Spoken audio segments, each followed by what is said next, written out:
След като сме направили профилът си по-атрактивен, е време да качим и нашата първа обява. Въвеждаме кратко и ясно име на нашата обява, определяме цената на нашите умения и добавяме категорията, в която се намират нашите услуги. Добавяме описание възможно най-подробно за нашата обява, какво представлява, какви дейности и така нататък. Добавяме етикети, които ще служат за помощ на търсачката в платформата.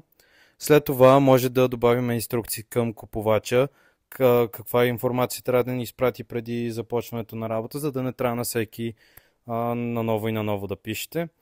В полето с мултимедиа може да добавим снимки на наш предишен труд или на наши проекти, които вече сме свършили.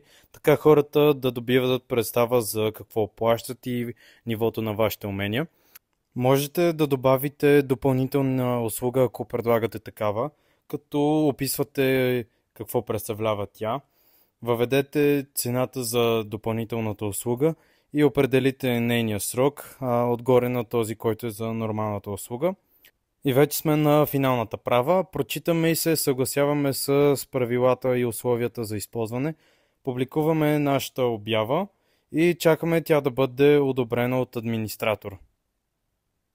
След като бъде одобрена, вие ще получите известие и така вашата обява става публична за всички клиенти на Work With Me, които ще могат да се ангажират с нея, да ви изпращат запитвания и да закупуват вашите умения, които предлагате.